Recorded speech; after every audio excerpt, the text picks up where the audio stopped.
मंगलाचरण।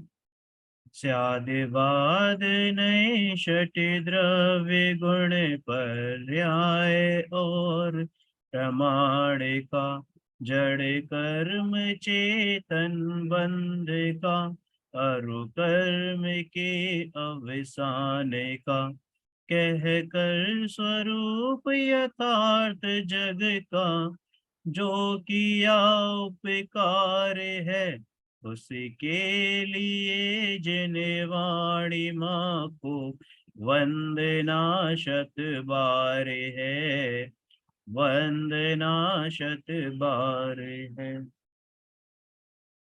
अपन ने कल 42 नंबर तक की गाथा पढ़ ली थी। स्क्रीन शेयर करता हूँ।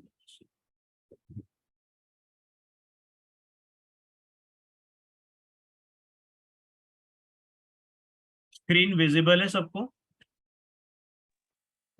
हाँ। ओके। 42 नंबर तक की हमने गाथा पढ़ ली थी और सम्यक ज्ञान का स्वरूप हमने समझा था। उसके बाद दर्शन की बात आ रही थी। तो एक बार गाथा पढ़ते हैं प्राकृत में, मूल ग्रंथ में से। जम सामर्णम गहणम भावाणमणेव कट्टु मायारम अविशेष इदूण अट्ठे दंसणम इदि भरणये समय। देखिए, एक बार इसमें से अर्थ भी देख लेते हैं मूल ग्रंथ में से ही। अट्ठे, अट्ठे मतलब पदार्थों के। णेव कट्टु मायारम, कट्टुम आयारम, आयारम का मतलब आकार। आकार को यानी पदार्थों के आकार को, णेव मतलब नहीं, आकार को ग्रहण ना करके किसके आकार को?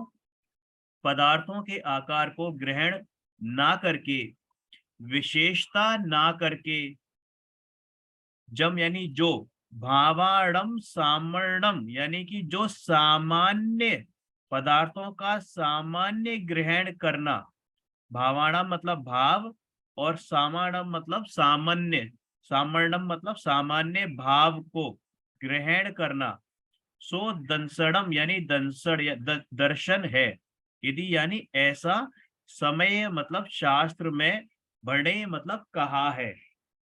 तो जो पदार्थों के आकार को ग्रहण ना करके, भेद किए बिना, यानी उसमें विशेषता लाए बिना पदार्थों का जो सामान्य रूप में ग्रहण होता है वही दर्शन है। ये हमने अपनी शुरुआती गाथाओं में पढ़ा था दर्शनोपयोग के में। तो ये लगभग वही चीज है। तो इसको आगे बढ़ते हैं। ये भी हम जानते हैं कि दर्शन कब होता है? ज्ञान से जस्ट पहले वाला जो सामान्य अवलोकन होता है या पदार्थों का, वस्तु का सामान्य प्रतिभास होता है, उसे हम दर्शन कहते हैं। और जब वो सामान्य प्रतिभास होता है तो हमें ये भी नहीं पता होता कि वो वस्तु को ग्रहण कहाँ से करना है, यानी कौन सी इंद्रिय से ग्रहण होगा या मन से ग्रहण होगा, या उसका आकार क्या है, विकार क्या है, प्रकार क्या है, कैसी है। तो ये हमें कुछ भी नहीं पता होता। बस एक सामान्य अवलोकन होता है, कुछ कुछ। ठीक है। तो वो जो कुछ है वो मति ज्ञान से पहले वाली स्टेज होती है। वो जो कुछ है जो मति ज्ञान से पहले वाली स्टेज होती है, जहां पे ना तो उसका आकार दिखाई देता है, ना समझ में आता है, कोई विशेष प्रकार का ज्ञान भी नहीं होता, किस इंद्रिय का विषय वो बनने वाली है ये भी नहीं पता होता। तो इसको हम कहते हैं दर्शन। इस ज्ञान में, पूरा पढ़ते हैं, ज्ञान होने से पूर्व पदार्थों के सामान्य सत्ता रूप ग्रहण करने को, सत्ता रूप का मतलब बस उसका अस्तित्व बताता है, हाँ ये वस्तु है, सामान्य सत्ता रूप ग्रहण करने को दर्शन कहते हैं। इस ज्ञान में किसी भी प्रकार का विशेष ज्ञान नहीं होता, आकार ग्रहण नहीं होता। संक्षेप में कहें तो भी जब कोई भी कुछ भी देखता है, अब यहाँ पर सिर्फ एक एग्जाम्पल के तौर पे उन्होंने देखना लिया है। वहां पर आप स्पर्श करता है, सुनता है, सूंघता है, रसना इंद्रिय मतलब चखता है ना, कुछ इन पांचों इंद्रियों को भी आप ले सकते हैं। तो तब तब जब तक वह वस्तु के संदर्भ में कोई भी विकल्प नहीं करता, कोई भी विकल्प नहीं करता, तब तक सत्ता मात्र के ग्रहण रूप स्थिति ही रहती है। यानी मात्र हमको ये मतलब वो अनुभव में भी क्या कहना चाहिए कि केवल दर्शन का विषय है कि हाँ उस वो वस्तु है, वो वस्तु है। जब तक केवल वो स्थिति रहेगी तब तक वो दर्शन, वह स्थिति दर्शन कहलाती है। हाँ, जब वो वस्तु हमारे ज्ञान का विषय बनी, फिर हमने उसमें देखा, क्या देखा कि वो छोटी है, बड़ी है, हानिकारक है, फायदेमंद है, काली है, नीली है, पीली है, हल्की है, भारी है ना।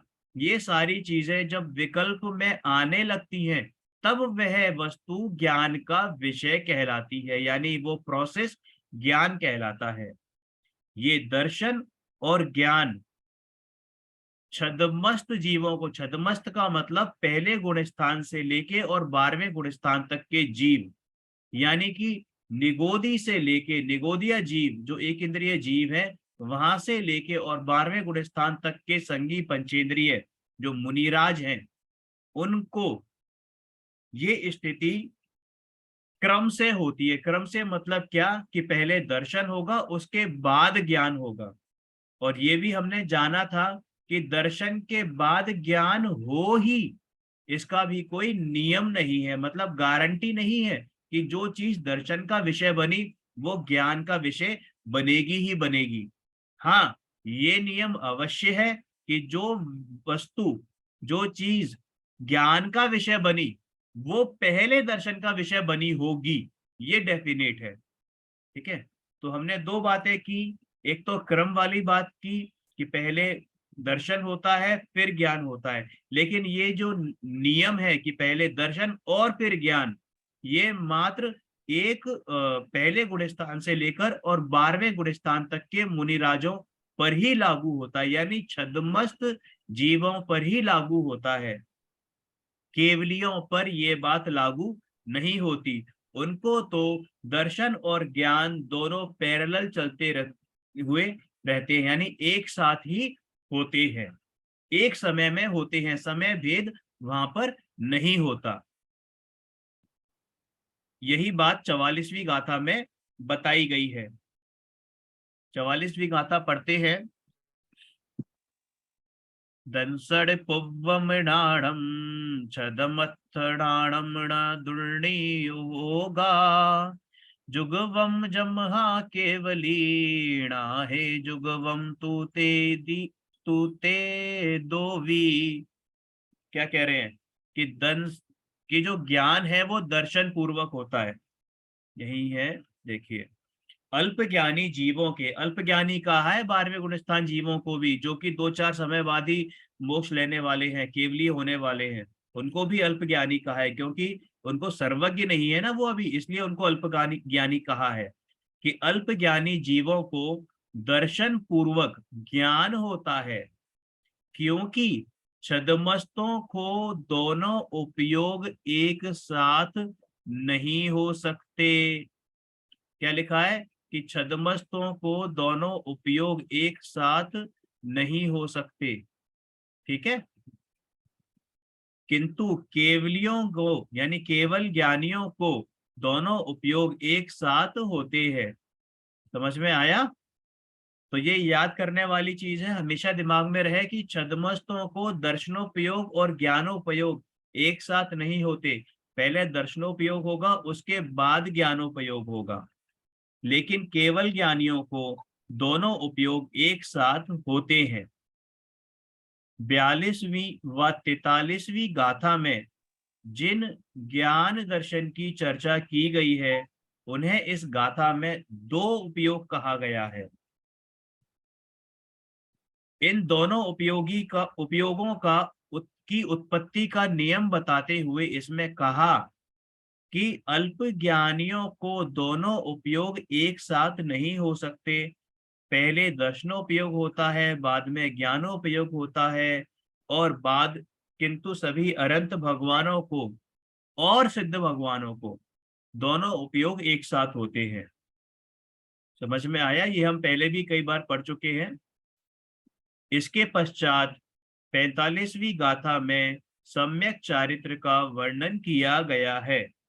45वीं गाथा क्या कहती है? कि व्यवहार चारित्र का लक्षण और भेद। असुहादो विणिवित्ति सुहेप वित्तीय जान चारितम वद समिधि गुप्ति रूपम व्यवहारणया दो जिण भणियम।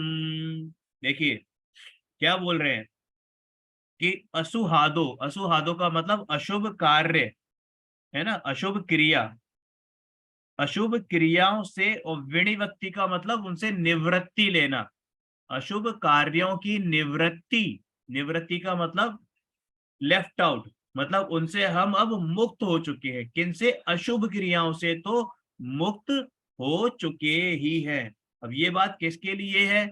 ये बात है मुनिराजों के लिए। समझ में आई? क्योंकि जो गृहस्थ जीव हैं, चाहे वो श्रावक ही क्यों ना हो, ज्ञानी श्रावक ही क्यों ना हो, चौथे और पांचवें गुणस्थान में रहने वाले श्रावक ही क्यों ना हो, उनके भी आंशिक रूप से पाप तो मतलब अशुभ प्रवृत्तियां तो होती ही है, क्योंकि वो घर में रहते हैं, है ना।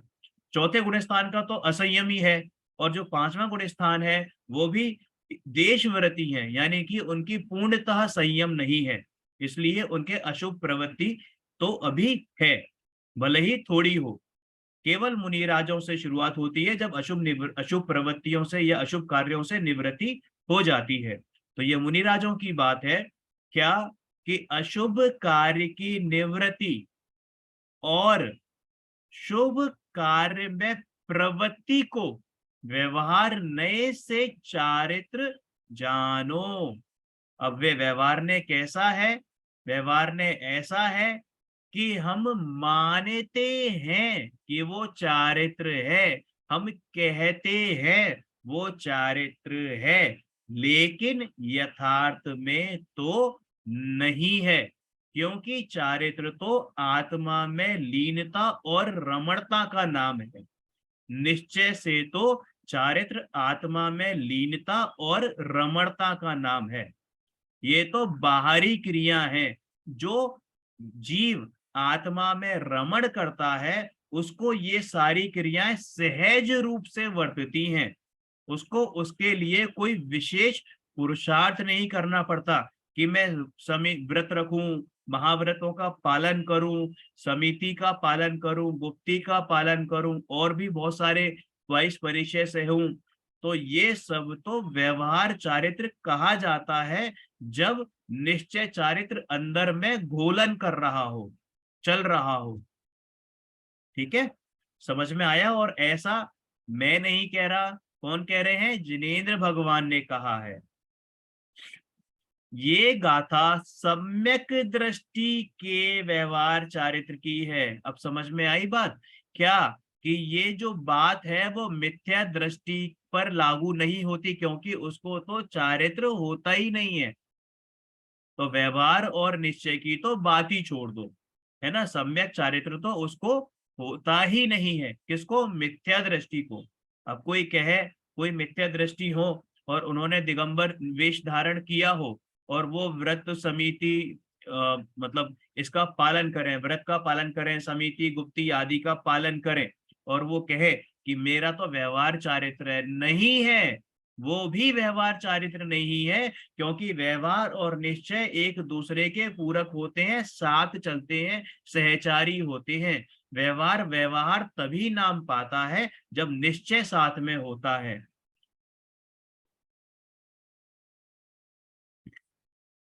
निश्चय चारित्र के साथ होने वाले 12 व्रत, 5 समिति, 3 गुप्ती, 12 धर्म है, 10 धर्म होने चाहिए थे, 10 धर्म, 12 अनुप्रेक्षा, आदि सभी व्यवहार चारित्र कहलाते हैं। इन सब का जो पालन करते हैं मुनिराज, वो निश्चय चारित्र के साथ जब होते हैं, जब इनका पालन करते हैं, तब ये व्यवहार चारित्र नाम पाते हैं। भरत भाई है क्या? नहीं है। ठीक है। तो ये देखो, ये लिखा हुआ है ना, 12 व्रत 5 समिति 3 गुप्ती, ये 12 धर्म नहीं है, ये 10 धर्म है ना। इनको चेंज करवा देंगे।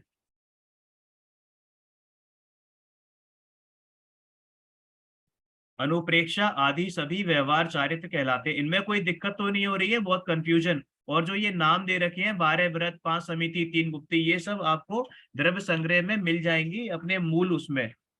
ठीक है। और अगर नहीं मिले तो मैं आपको लिस्ट भेज दूंगा पूरा। देखो, 12 अनुप्रेक्षा तो हमने पढ़ी है, 12 भावना, अनुप्रेक्षा को भावना भी कहते हैं। 10 धर्म हम सभी जानते हैं, उत्तम, क्षमा, मार्दव, आर्जव, शौच, सत, संयम, तप, त्याग, किंचन, ब्रह्मचर्य। ठीक है। 3 गुप्ती होती है, मन वचन का है। 5 समिति होती है। 5 समिति क्या होती है? 5 समिति आपके अहिंसा, जो इसके हिंसा, झूठ, चोरी, कुशील, परिग्रह का जो उल्टा होता है, उसको 5 समिति कहते हैं। ठीक है। ऐसे ही 12 व्रत होते हैं, 22 परिचय होते हैं। ये आदि लिखा हुआ है ना, इसमें ये सारी चीजें आ जाएंगी। इसकी पूरी डिटेल्स मैं आपको सेंड कर दूंगा, कौन कौन सा किस किस हेडिंग में होता है। तो मूल बात क्या है? मेन बात ये है कि निश्चय चारित्र के साथ ही ये व्यवहार चारित्र होता है। कोई ये कहे कि भैया मैं तो व्यवहार धर्म का पालन कर रहा हूं, निश्चय तो अभी इसके हो जाएगा, पहले व्यवहार कर लूं फिर निश्चय हो जाएगा, तो ऐसा तो होता नहीं है। निश्चय के साथ ही व्यवहार व्यवहार नाम पाता है।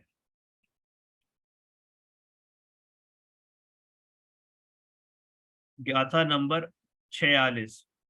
गाथा नंबर 46 में क्या कह रहे हैं कि निश्चय चारित्र का स्वरूप। अभी अपने ऊपर व्यवहार चारित्र की बात सुनी थी।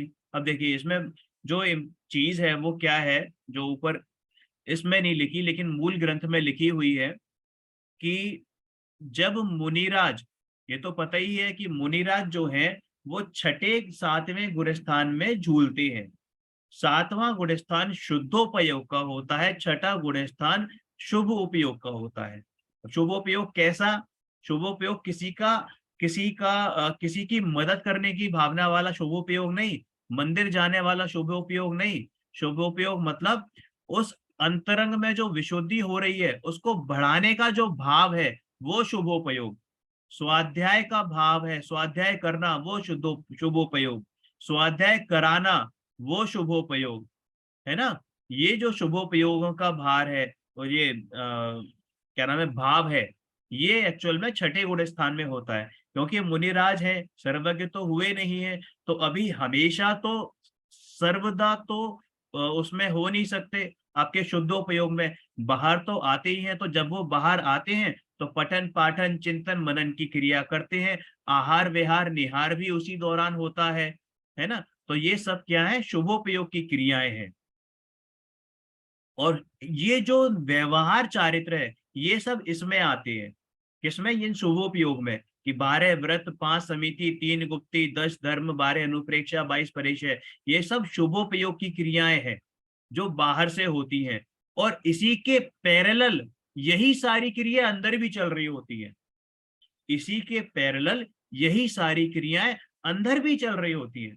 अब कोई कहे कि भगवान बाहुबली, मतलब जब मुनि अवस्था में थे 1 साल तक कठोर तप करते रहे, उन्होंने तो आहार विहार निहार भी नहीं किया, परिचय भी कैसे सही होंगे, 3 गुप्ती भी कैसे करी होंगी, 10 धर्म भी कैसे करे होंगे, क्योंकि वो तो चल कुछ कर ही नहीं रहे थे, बोल भी नहीं रहे थे, ना किसी को पढ़ा रहे थे, ना कुछ कर रहे थे। है ना। तो वो कैसे? उन्होंने कहा अरे भैया, वो अंदर में ये सारी चीजें चल रही थी उनकी, तो उनका तो व्यवहार और निश्चय दोनों एक साथ चल रहा था। बिल्कुल। ठीक है ना। तो उनका अपने आप ही, यानी कि जो ये निश्चय चारित्र जिनका होता है, उनके ये सहज रूप से होता है, सहज रूप से।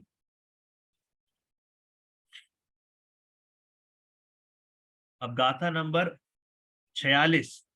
निश्चय चारित्र,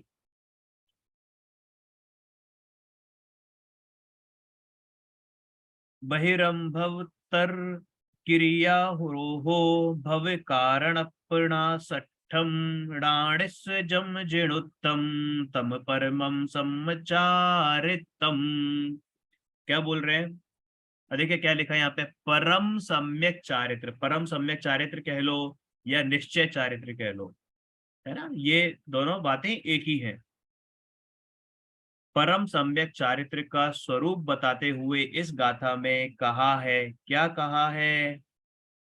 वो ये कहा है कि संसार के कारणों का नाश करने के लिए, किसका नाश करने के लिए?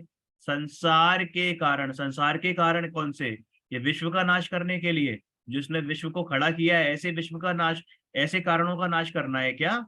नहीं, संसरण का नाश करना है। संसरण, संसरण के जो कारण है, जो भव भ्रमण हम कर रहे हैं, उनका, वो कारण, जिस कारण से हम भव भ्रमण कर रहे हैं, वो संसार का कारण, उनका नाश करने के लिए ज्ञानियों द्वारा किया गया बाहरी, बाह्य यानी बाहरी, और अभ्यंतर, अभ्यंतर यानी जो अपने परमात्म स्वरूप में, अपने शुद्धात्मा में निरंतर ऐसी क्रियाओं का निरोध। कौन सी निरोध? कौन सी निरोध? कौन सी क्रियाओं का निरोध? कि जो अशुद्ध क्रिया है उनका निरोध, वही सम्यक या परम सम्यक चारित्र है। निश्चय चारित्र या परम सम्यक चारित्र है, ऐसा जिनेन्द्र देव ने किया है, कहा है। क्या कहा है? कि निश्चय चारित्र को ही यहाँ परम सम्यक चारित्र कहा है, क्योंकि इससे संसार का नाश होता है, अतः इसे परम चारित्र कहा है। देखो और गहराई में पढ़ते हैं, नीचे बहुत डिटेल में दे रखा है। वह, यह सम्यक दर्शन व सम्यक ज्ञान पूर्वक ही होता है, इसलिए ज्ञानियों के ही होता है।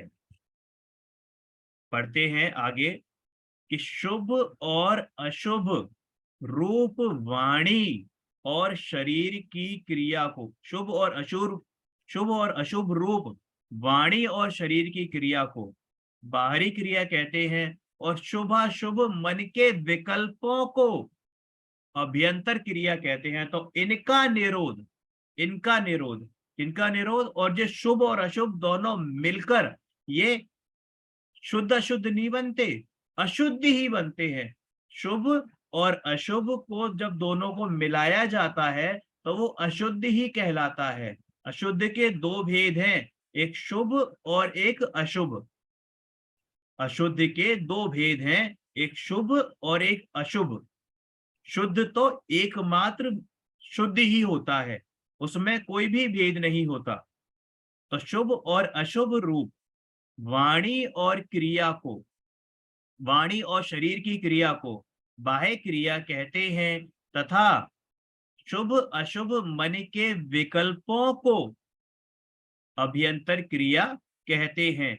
इस प्रकार इस गाथा का अर्थ होता है कि, क्या अर्थ होता है? कि संसार के नाश के लिए, यानी संसरण यानी भव भ्रमण के नाश के लिए, यानी जन्म मरण का जो दुख है उसके नाश के लिए, जो अनंत दुख हम अभी तक झेलते आए हैं उसके नाश के लिए ज्ञानियों द्वारा किया गया, क्या किया गया?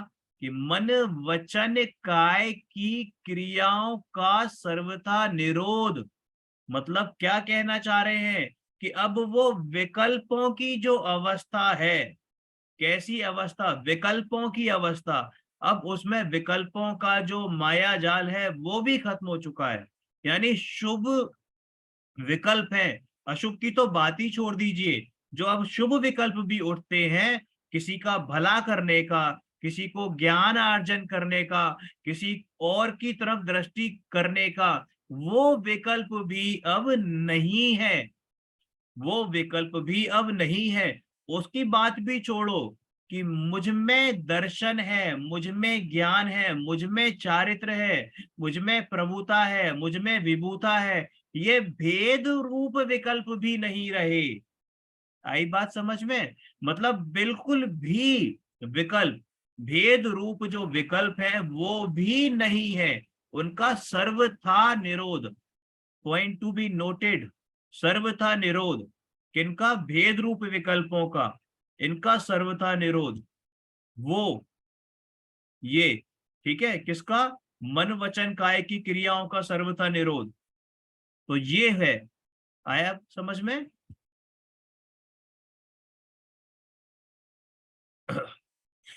तो ये क्या है? परम निश्चय चारित्र, परम सम्यक चारित्र है। संक्षेप में कहें तो देखो, आ गई वही मूल बात आ गई कि अब किससे पार होना है? इस संसार से भी पार होना है। यानी इस संसार से भी पार होना है का मतलब क्या?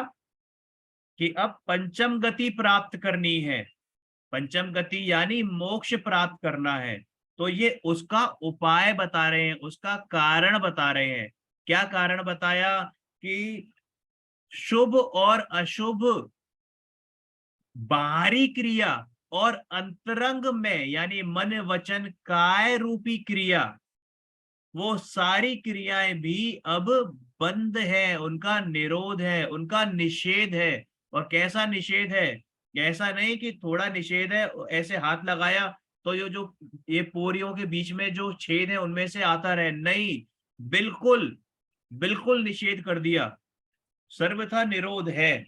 वही परम सम्यक चारित्र है, यानी कि वही मोक्ष का कारण है।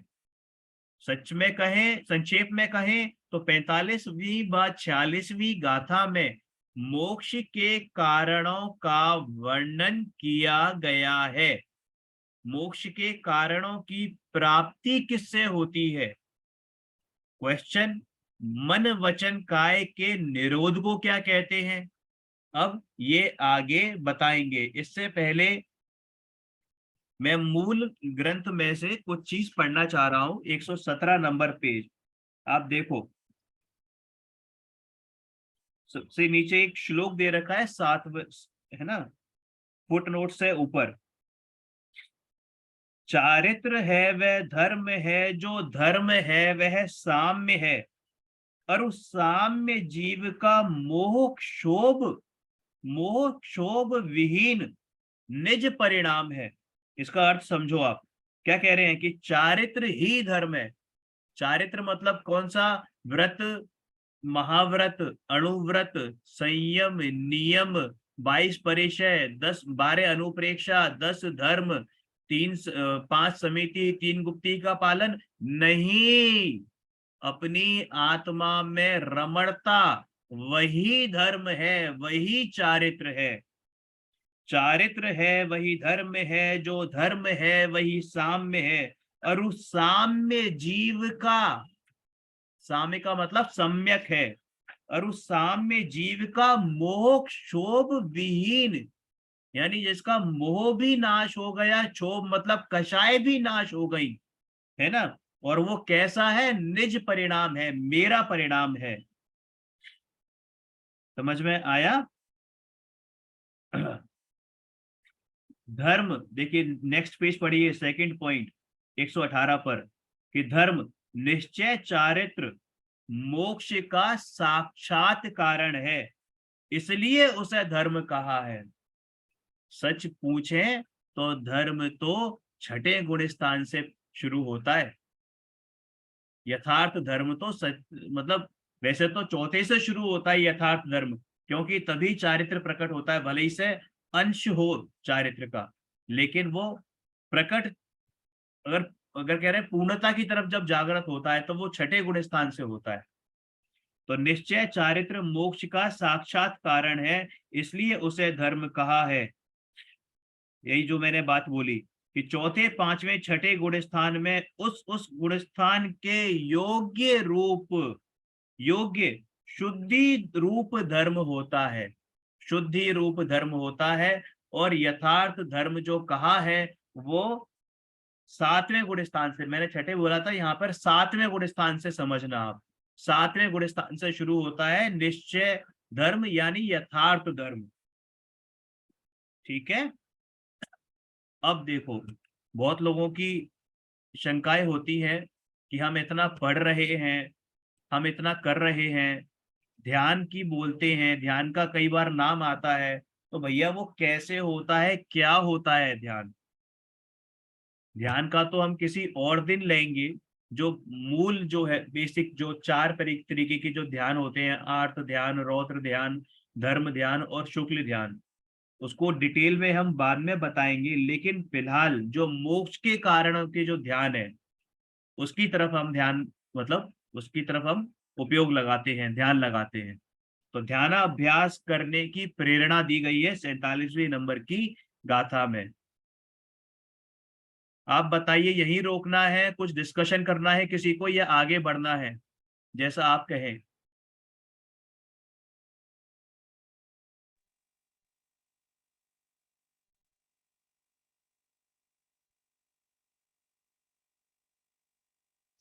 सभी तो गायब हैं भैया, सबके वीडियो ऑफ हैं। भैया यहीं पे ही ब्रेक ले सकते हैं। हाँ, यही ब्रेक लेते हैं ना, मुझे भी ऐसे लग भैया रहा है, क्योंकि भैया हाँ, एक क्वेश्चन था मेरा कि ना दर्शन और चक्षु दर्शन की परिभाषा एक ही है ना? हाँ,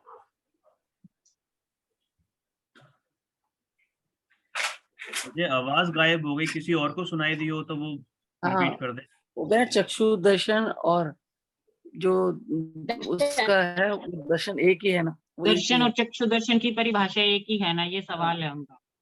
नहीं, देखिए, दर्शन भी दो तरीके के बताए थे ना, एक चक्षु दर्शन और एक अचक्षु चक्षु। दर्शन, है ना? हाँ तो देखिए, इसमें बहुत ज्यादा अंतर नहीं है। सिर्फ ये समझिए कि चक्षु दर्शन में जब वस्तु, इस इंद्रिय, ये कौन सी इंद्रिय है? आंख, चक्षु, इस चक्षु के द्वारा, है ना, जो विशेष प्रतिभास होता है, सॉरी, सामान्य प्रतिभास होता है, तो उसको चक्षु दर्शन कहते हैं।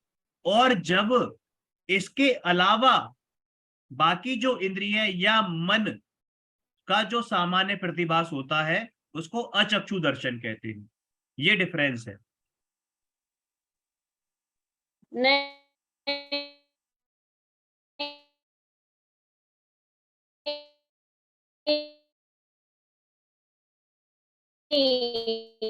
आप ऐसा होना चाहिए। हाँ, ये शायद, तो मुझे वही डाउट हुआ कि क्या डिफरेंस है अगर है तो, आवाज आई थी मेरी? क्योंकि वो भी मति ज्ञान से। मेरी आवाज आई थी? आप अचक्षु, हाँ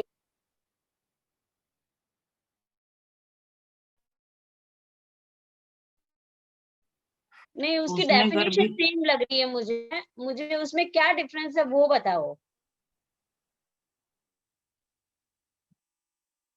परिभाषा एक्चुअली। भैया को शायद आवाज नहीं जा रही।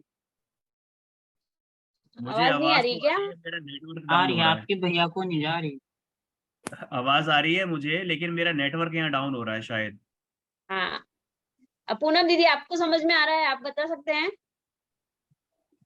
उपयोग के दो भेद बताए ना, एक तो क्या कहते हैं, ज्ञान और एक दर्शन। ज्ञान के हमने 8 भेद पढ़े, मति ज्ञान, श्रुत ज्ञान, अवधि ज्ञान, केवल ज्ञान। फिर उसमें क्या कहते हैं, कुमति, कुश्रुत और कुअवधि। अब दर्शन के होते हैं 4 भेद, जिसमें चक्षु भेद दर्शन, वो भेद नहीं पूछ रही है, अचक्षु वो पूछ दर्शन, रही है अवधि दर्शन। दर्शन। भेद नहीं, भेद तो मुझे पता है, वो वो तो भेद दर्शन नहीं, उसी में दर्शन और देखो, उसकी दर्शन सेम के है नीचे ही परिभाषा। आ रहा है ना, हाँ, चक्षु सेम है, सेम है। आप मुझे एक सेकेंड, आप मुझे बताना दोबारा, अब क्वेश्चन बोलो, अब बोलो क्या क्वेश्चन है मैं आपका? भैया, जो दर्शन की डेफिनेशन है ना कि मति ज्ञान से पूर्व की जो अवस्था होती है, जो सामान्य प्रतिभास होता है, वो दर्शन है। और चक्षु दर्शन में भी सेम यही डेफिनेशन है, तो सेम ही हुआ ना ये। हाँ, बस फर्क केवल इंद्रिय का फर्क है, बाकी कोई डिफरेंस नहीं है। केवल इंद्रिय का फर्क है, बाकी कोई डिफरेंस नहीं है। नहीं कि मोहित जी, जो चक्षु चक्षु इंद्रिय का मैं विषय बनेगा, जो चक्षु इंद्रिय का विषय बनेगा, है ना, तो वो क्या होगा? चक्षु दर्शन। और बाकी चक्षु के अलावा 4 इंद्रिय बची प्लस मन, उनका जो विशेष प्रतिभा सामान्य प्रतिभास होगा नहीं वो तो अचक्षु हो गया। नहीं हाँ। नहीं, वो तो दर्शन चक्षु हो और गया। चक्षु दर्शन की परिभाषा की फर्क है। वो तो आपने फिर वही बता दी, वही चीज पुरानी है। ठीक है अदिति, वही है। वही है ना, सेम ही है, हाँ। मेरे को भी यही लग रहा था कि सेम है। उससे पहले होने वाला प्रतिभास वही है चक्षु दर्शन, और वही हाँ। दर्शन एकदम जो लगता है आपको। हाँ। हाँ। ठीक है। और कुछ डिस्कस करना है? आज अपना 46 नंबर तक हो गया ना, कल हम ध्यानाभ्यास करेंगे। अच्छा, ये जब फिनिश हो जाएगा, अपना कंप्लीट हो जाएगा, उसके बाद हम 6 डालाजी लेंगे, ठीक है? कल भी बताया था। ठीक ओके। है। और सुबह नहीं आते आप लोग कोई भी?